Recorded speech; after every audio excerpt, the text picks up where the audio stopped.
Hey guys, welcome back. So we're getting back into Carnage Reigns with part 2 and part 3, which now has us one issue away from getting back into Extreme Venomverse and continuing the chaotic Carnage run that'll take us right into Death of the Venomverse. And with that said, let's get to it. But first, if you're new to the channel, be sure to subscribe to catch the spills every week, and don't forget to hit that bell up top to get all notifications so we can squat up in the comments for the first hour.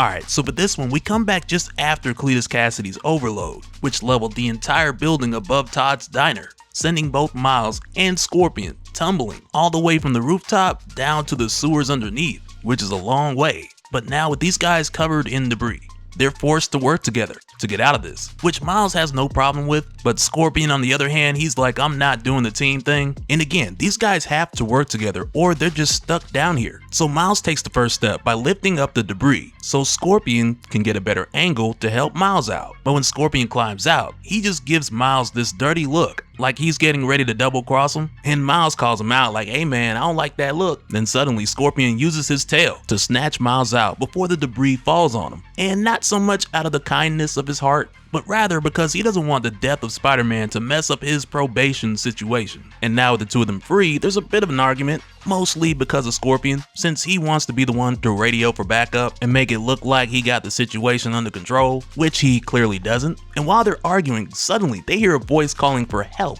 letting them know that they're down there and they're trapped, and right away Scorpion's thinking this is Cassidy, this is another trick. But Miles doesn't want to take that chance, so he at least tries to help this lady out, while Scorpion cautiously hangs back, waiting for her to transform into Cletus Cassidy, like the last person Miles tried to help. Meanwhile, when we head up top to Agent Gal, who's being told by Captain Ahmed that it's likely Cletus Cassidy was killed in the blast, Agent Gal's not buying it, because in a short story that we were given called Dead to Rights, which took us all the way back to Maximum Carnage, this gave us the reason why Agent Gal has a chip on her shoulder and a grudge towards Cletus Cassidy, because at the time both her and Detective John Shade found themselves in the path of a fight between Carnage, Venom, and Spider-Man, where at the time Shade had been knocked out of the way while Gal was covering for Park as he called for backup. But suddenly, when Spider-Man came flying into one of the police cars, Gal went over to Spidey trying to wake him up, only for Carnage to then snatch Park and kill him, which is a death that Gal still blames herself for to this day,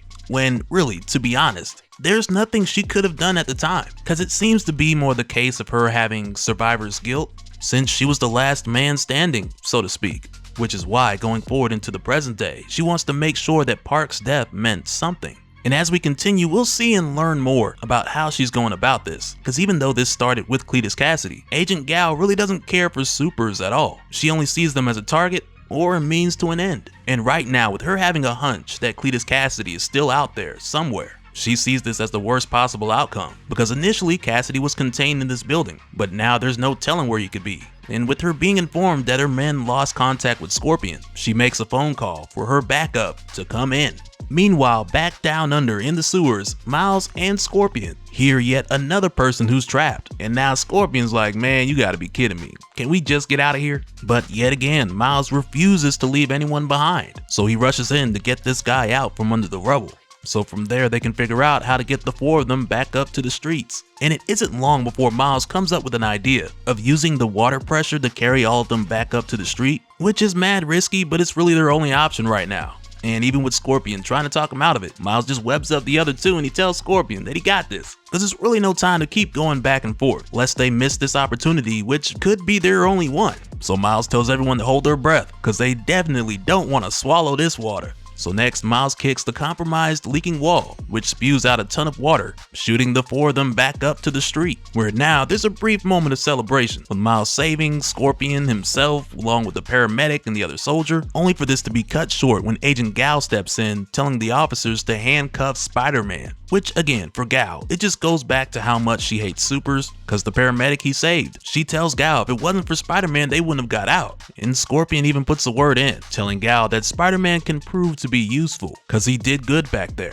And he even goes as far as to let Agent Gal know that the building came down because of Cassidy, not Spider-Man. But during this time, the fourth person they brought up to the top, he's been really quiet. So the paramedic, she goes to check on him, only to find that he was Cletus Cassidy this whole time. Though in this case, we're told that it's more like Cassidy possessed Scott and used him as a distraction, so it's a little different than what we saw in Carnage Reigns Alpha, where he was shapeshifting and posing as his previous victims. But with Miles seeing Cassidy come back, he breaks out of his handcuffs easily, and he goes after Cassidy, only to find him electrocuted by somebody else and hit with multiple arrows, which now introduces the help that Agent Gao had mentioned earlier, with them being Electro, Taskmaster, and a speedster named Hightail, all of whom being members of Gao's team called the Cape Killers, where in their case, let's be honest, Marvel's once again doing their version of the Suicide Squad, which to me is not a bad thing, because Marvel and DC have been stealing ideas from each other for decades, so I don't mind it. But what they really need as far as this idea goes is a concept that hits and sticks around for a substantial amount of time, because to me the closest they've gotten is with the version of the Thunderbolts, but aside from that, we'll see this idea float around for a little bit and next thing you know, poof, it's gone.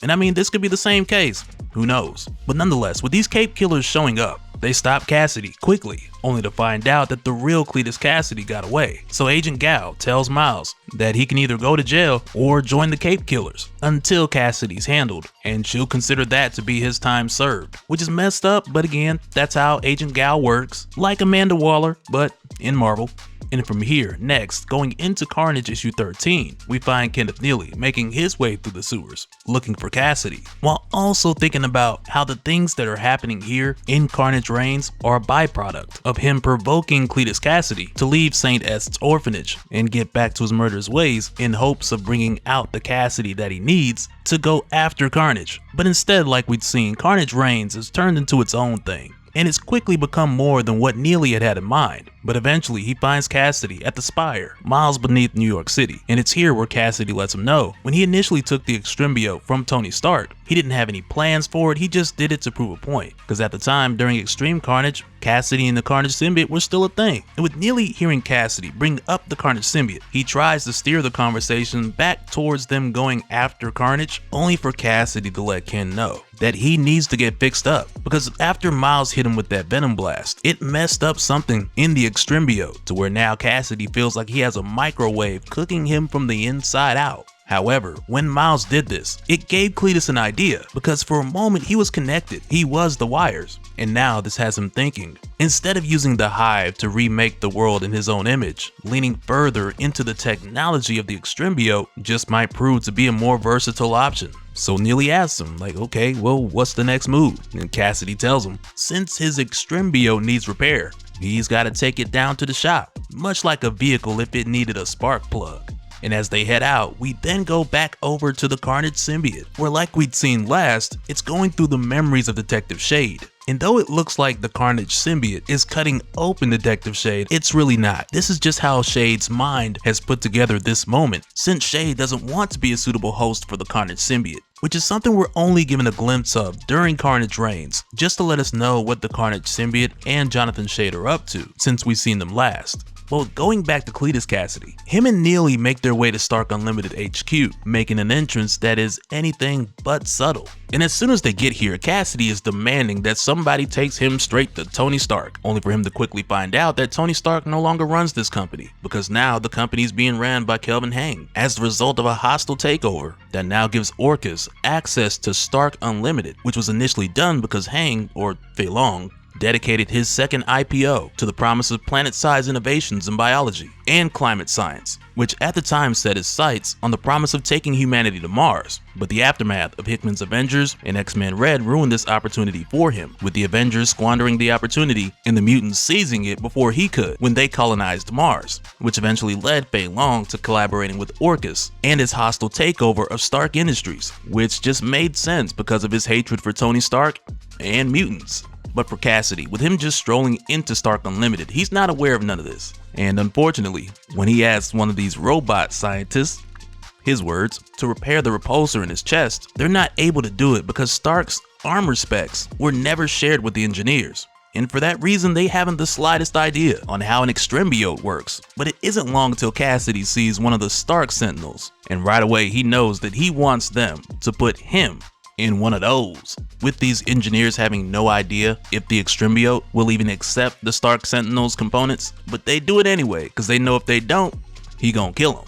So Cassidy requests that they give him access to the online system, and while he's being worked on, He tells Neely that he needs him to watch his six, so he gives Neely a piece of his symbiote along with some extra Stark parts that are just laying around, which at first for Neely it has him thinking that he's finally being acknowledged after all this, and he's finally being rewarded for everything he's went through. But Cassidy quickly lets him know that he will be in complete control of Neely's body, because the only person he can truly trust to watch his own back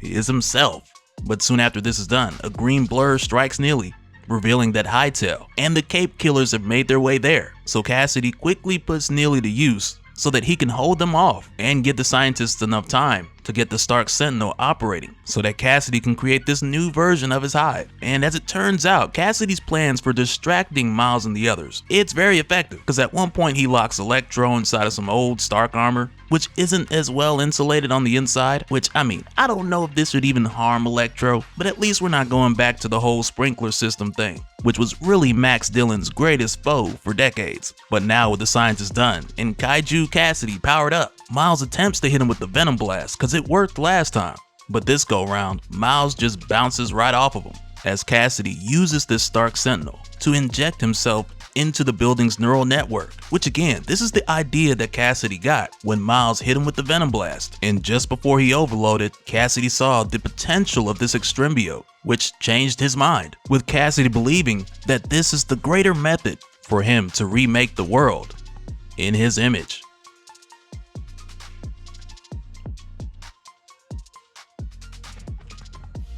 And so now real quick, I want to give a special shout out to all the patrons. Thank you guys for all of your support. And for anyone who's new here, who wants more information on how to support the channel, I got a link below where you can go to patreon.com/Dopespill. But that'll do it for this one, guys. Let me know your thoughts down in the comments below, and we'll do it again on the next one. Alright, later.